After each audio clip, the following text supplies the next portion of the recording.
il paraît que tout est écrit. On voit tout du long qu'ils conservent un lien, notamment en gardant leur langue, puisque les grands-parents parlent le dialecte jamaïcain. Ce film, La vie devant nous, soulignait un point assez général qu'on ne soulignait pas assez dans les autres films, qui est le sujet de l'économie. On souligne assez dans ce film l'économie, pourquoi les Marocains ont migré en France. On peut voir que les témoignages en France. On peut voir la détermination des héros sur le courage par rapport à la Moi j'appelais ça.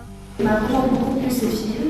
Et une des raisons de pourquoi est-ce que je le voulais pour ce film, parce que déjà je trouve qu'il relève une cause politique, contrairement à l'autre film sur le Maroc qui lui relève une cause plutôt économique. Ça montre les personnes qui ont aidé le migrant, comment ils ont réagi à ce qu'ils devaient faire et à certaines images, et ça relate aussi avec nous, avec comment ils ont réagi avec les images de la police et les idées, les passages qu'il a dû prendre pour ne pas avoir beaucoup de dommages. Moi personnellement, j'ai trouvé que ce film, même s'il est d'actualité, il va analyser beaucoup le fait de l'immigration clandestine et ses dangers.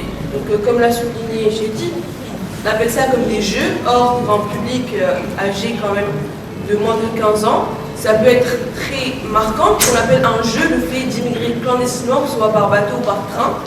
Il est bien structuré, bien rythmé, c'est intéressant, ça parle d'un adolescent comme nous, on va forcément s'attacher au personnage.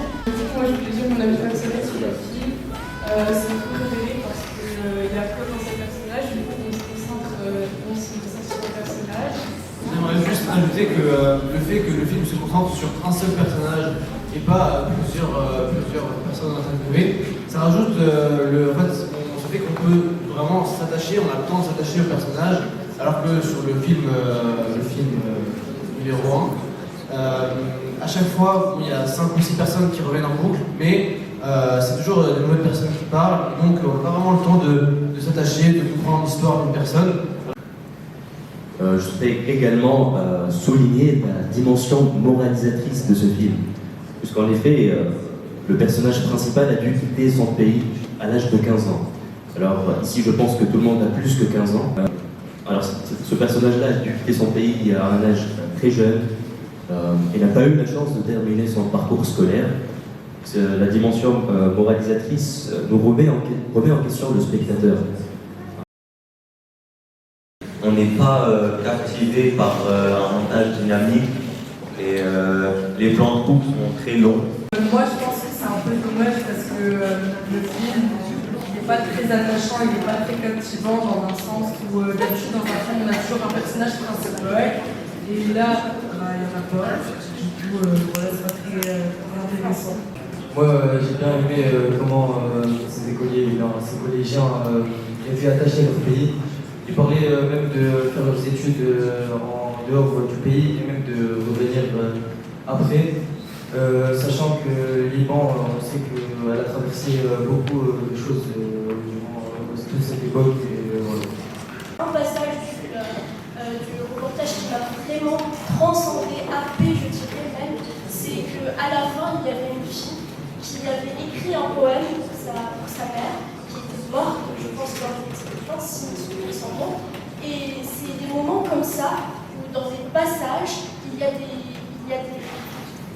émotions qui sont véhiculées, qui vraiment nous traversent et nous transcendent. Ils deviennent, je veux dire, les enfants ils répondent à la question, mais en la reformulant. Donc au final, une question tu les devines. Et pour le garçon qui a dit que c'est de manière tragique, non, justement au contraire, c'est porteur d'espoir. Je veux dire, après les épreuves qu'ils ont vécues, voir un enfant être autant positif, dire ce qu'il aime ses parents, qu'il veut améliorer son pays, justement c'est porteur d'espoir. Les personnes qui ont aimé ce film n'ont pas tous compris de la même manière. Toi, tu as plus vu un message d'espoir, mais là-bas, il y en a qui ont vu une manière de montrer le mal-être de l'enfant.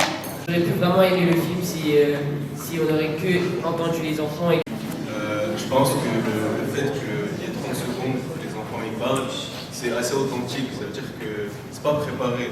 Il réfléchit à leur réponse, et en soi, c'est des enfants et ils sont pas aptes entre guillemets, à répondre aussi vite à des questions peut-être qui sont assez compliquées pour eux. Et voilà, je pense que c'est quelque chose qui est assez authentique, c'est un point positif pour le film. Enfin, moi je trouve que l'ambiance un peu calme, du truc un peu lente, c'était le but des réalisateurs.